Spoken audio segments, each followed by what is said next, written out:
Chapter 15, Harry Potter and the Sorcerer's Stone, The Forbidden Forest. This is a long chapter, so we're going to do it in two parts. Things couldn't have been worse. Filch took them down to Professor McGonagall's study on the first floor, where they sat and waited without saying a word to each other. Hermione was trembling. Excuses, alibis, and wild cover-up stories chased each other around Harry's brain, each more feeble than the last. He couldn't see how they were going to get out of trouble this time. They were concerned. How could they have been so stupid as to forget the cloak? There was no reason on earth that Professor McGonagall would accept for their being out of bed and creeping around the school in the dead of night, let alone being up the tallest astronomy tower, which was out of bounds except for classes. Add Norbert and the invisibility cloak, and they might as well be packing their bags already.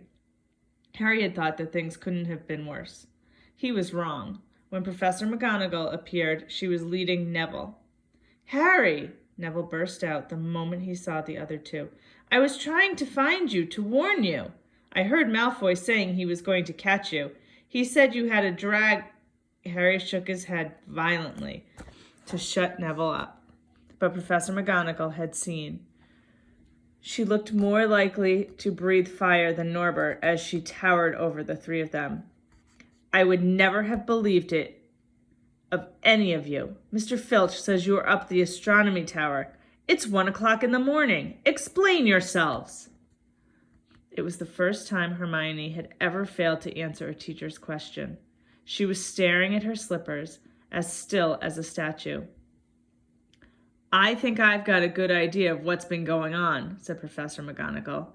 "It doesn't take a genius to work it out. You fed Draco Malfoy some cock-and-bull story about a dragon, trying to get him out of bed and into trouble. I've already caught him. I suppose you think it's funny that Longbottom here heard the story and believed it too." Harry caught Neville's eye and tried to tell him without words that this wasn't true, because Neville was looking stunned and hurt. Poor blundering Neville. Harry knew what it must have cost him to try and find them in the dark, to warn them. "I'm disgusted," said Professor McGonagall. 4 students out of bed in one night. I've never heard of such a thing before. You, Miss Granger, I thought you had more sense. As for you, Mr. Potter, I thought Gryffindor meant more to you than this. All 3 of you will receive detentions. Yes, you too, Mr. Longbottom. Nothing gives you the right to walk around school at night, especially these days. It's very dangerous, and 50 points will be taken from Gryffindor." 50? Harry gasped. They would lose the lead, and the lead he'd won in the last Quidditch match. 50 points each, said Professor McGonagall, breathing heavily through her long pointed nose. "Professor, please, you can't." "Don't tell me what I can and can't do, Potter. Now get back to bed, all of you. I've never been more ashamed of Gryffindor students." 150 points lost. That put Gryffindor in last place. In one night, they'd ruin any chances Gryffindor had for the House Cup. Harry felt as though the bottom had dropped out of his stomach. How could they ever make up for this? Harry didn't sleep all night. He could hear Neville sobbing into his pillow for what seemed like hours. Harry couldn't think of anything to say to comfort him. He knew Neville, like himself, was dreading the dawn. What would happen when the rest of Gryffindor found out what they'd done? At first, Gryffindors passing the giant hourglasses that recorded the house points next day thought there'd been a mistake. How could they suddenly have 150 points fewer than yesterday?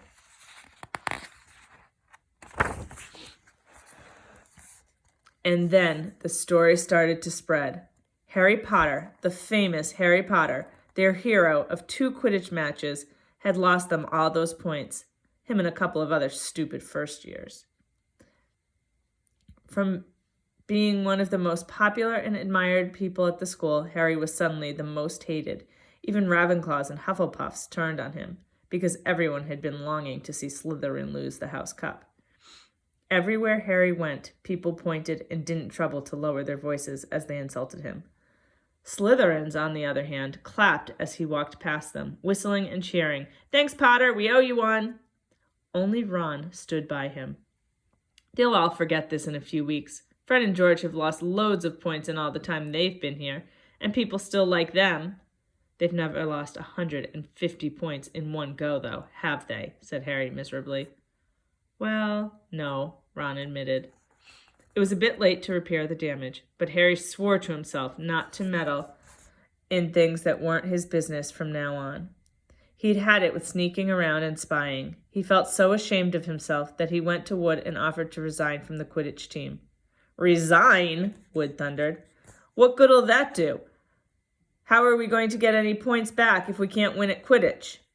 But even Quidditch had lost its fun. The rest of the team wouldn't speak to Harry during practice, and if they had to speak about him, they called him the Seeker. Hermione and Neville were suffering too. They didn't have as bad a time as Harry, because they weren't as well known, but nobody would speak to them either.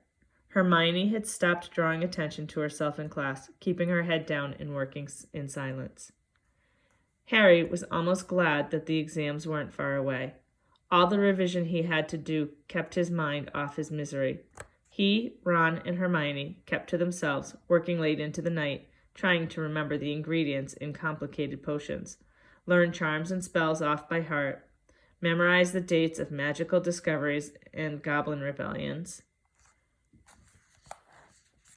Then, about a week before the exams were due to start, Harry's new resolution not to interfere in anything that didn't concern him was put to an unexpected test. Walking back from the library on his own one afternoon, he heard somebody whimpering from a classroom up ahead. As he drew closer, he heard Quirrell's voice. No, not again, please." It sounded as though someone was threatening him. Harry moved closer. All right, he heard Quirrell sob. Next second, Quirrell came hurrying out of the classroom, straightening his turban. He was pale and looked as though he was about to cry. He strode out of sight. Harry didn't think Quirrell had even noticed him. He waited until Quirrell's footsteps had disappeared, then peered into the classroom. It was empty, but a door stood ajar at the other end.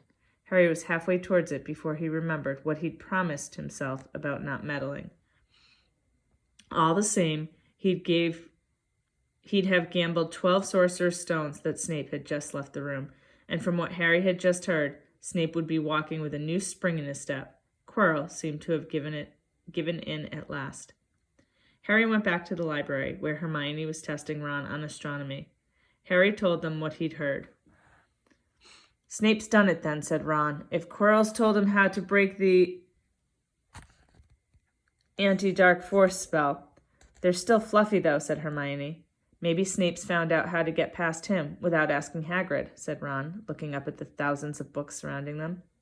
"I bet there's a book somewhere in here telling you how to get past a giant three-headed dog. So what do we do, Harry?" The light of adventure was kindling again in Ron's eyes, but Hermione answered before Harry could.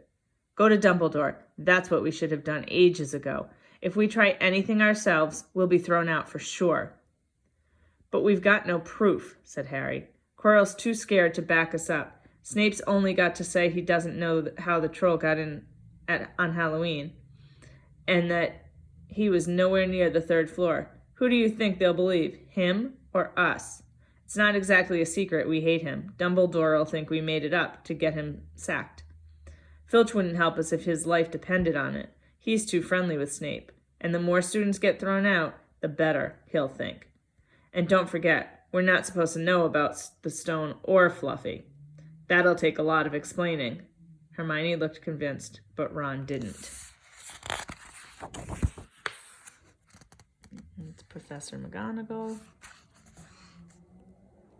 "If we just do a little bit of poking around." "No," said Harry flatly. "We've done enough poking around." He pulled a map of Jupiter towards him and started to learn the names of its moons. The following morning, notes were delivered to Harry, Hermione, and Neville at the breakfast table. They were all the same. "Your detention will take place at 11 o'clock tonight. Meet Mr. Filch in the entrance hall. Professor M. McGonagall."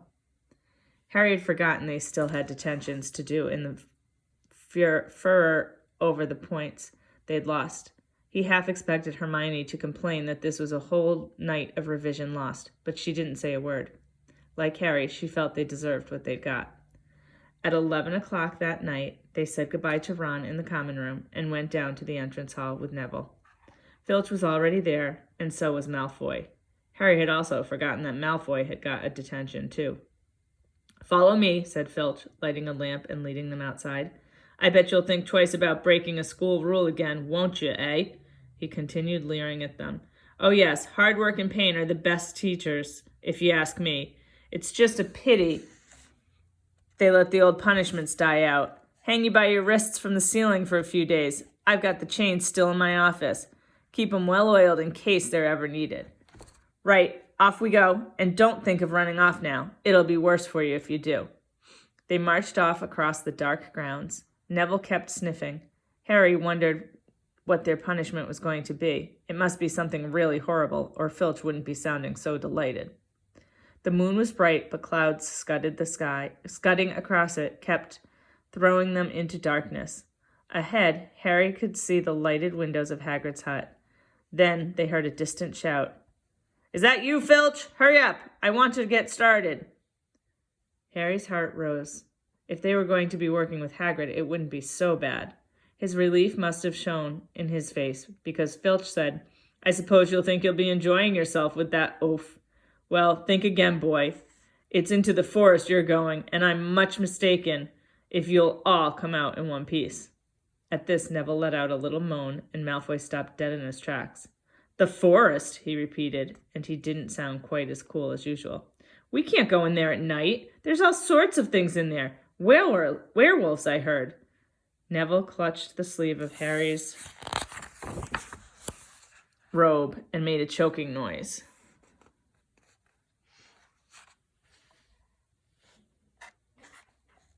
"That's your lookout, isn't it?" said Filch, his voice cracking with glee. "Should have thought of them werewolves before you got in trouble, shouldn't you?" Hagrid came striding towards them out of the dark, Fang at his heel. He was carrying his large crossbow, and a quiver of arrows hung over his shoulder. "About time," he said. "I've been waiting for half an hour already. All right, Harry, Hermione." "I shouldn't be too friendly to them, Hagrid," said Filch coldly. "They're here to be punished, after all." "That's why you're late, is it?" said Hagrid, frowning at Filch. "Been lecturing them, eh? It's not your place to do that. You've done your bit. I'll take over from here." "I'll be back at dawn," said Filch. "For what's left of them," he added nastily, and he returned and started back towards the castle, his lamp bobbing away in the darkness. Malfoy now turned to Hagrid.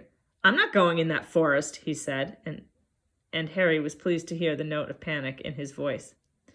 "You are if you want to stay at Hogwarts," said Hagrid fiercely. "You've done wrong, and now you've got to pay for it." "But this is servant stuff. It's not for students to do. I thought we'd be writing lines or something. If my father knew I was doing this, he'd..." "Tell you that's how it is at Hogwarts," Hagrid growled. "Writing lines? What good's that to anyone? You'll do something useful for you, or you'll get out. If you think your father'd rather you were expelled, then get back off to the castle and pack. Go on." Malfoy didn't move. He looked at Hagrid furiously, but then dropped his gaze. "Right then," said Hagrid. "Now listen carefully, because it's dangerous what we're going to do tonight, and I don't want no one taking risks. Follow me over here a moment." He led them to the very edge of the forest, holding his lamp up high, and pointed down a narrow, winding earth track that disappeared into the thick black trees. A light breeze lifted their hair, and they looked into the forest. "Look there," said Hagrid. "See that stuff shining on the ground? Silvery stuff? That's unicorn blood. There's a unicorn in there been hurt badly by something. This is the second time in a week. I found one dead last Wednesday. We're going to try and find the poor thing. We might have to put it out of its misery." "And what if whatever hurt the unicorn finds us first?" said Malfoy, unable to keep the fear out of his voice. "There's nothing that lives in the forest that'll hurt you if you're with me or Fang," said Hagrid. "And keep to the path, right now. We're going to split into 2 parties and follow the trail in different directions. There's blood all over the place.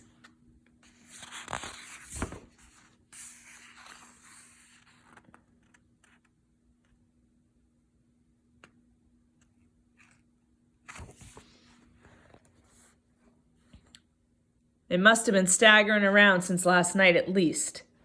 I want Fang, said Malfoy quickly, looking at Fang's long teeth.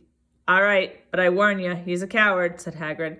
So me, Harry, and Hermione will go one way, and Draco, Neville, and Fang will go the other. Now, if any of us finds the unicorn, we'll send up green sparks, right? Get your wands out and practice now.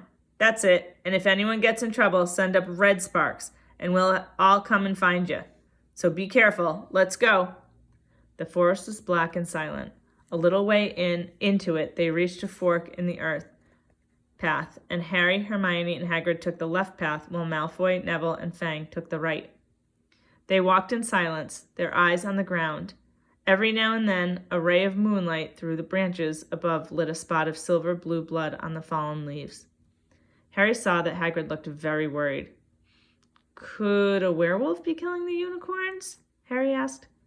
Not fast enough, said Hagrid. It's not easy to catch a unicorn. They're powerful magic creatures. I never knew one to be hurt before. They walked past a mossy tree stump. Harry could hear running water. There must be a stream somewhere close by. There were still spots of unicorn blood here and there along the winding path. You all right, Hermione? Hagrid whispered. Don't worry, it can't have gone far if it's that badly hurt, and then we'll be able to get behind that tree. Hagrid seized Harry and Hermione and hoisted them off the path behind a towering oak. He pulled out an arrow and fitted it into his crossbow, raising it, ready to fire. The three of them listened. Something was slithering over dead leaves nearby. It sounded like a cloak trailing along the ground. Hagrid was squinting up the dark path, but after a few seconds, the sound faded away. I knew it, he murmured. There's something in here that shouldn't be.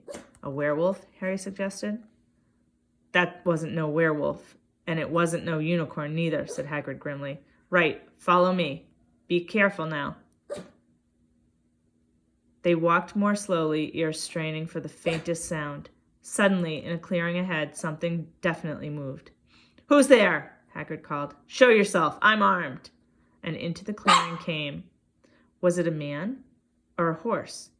To the waist, a man with red hair and beard, but below that was a horse's gleaming chestnut body with a long reddish tail. Stop it. Harry and Hermione's jaws dropped. Oh, it's you, Ronan, said Hagrid in relief. How are you? He walked forward and shook the centaur's hand. We're going to stop here, and we will continue with this chapter tomorrow.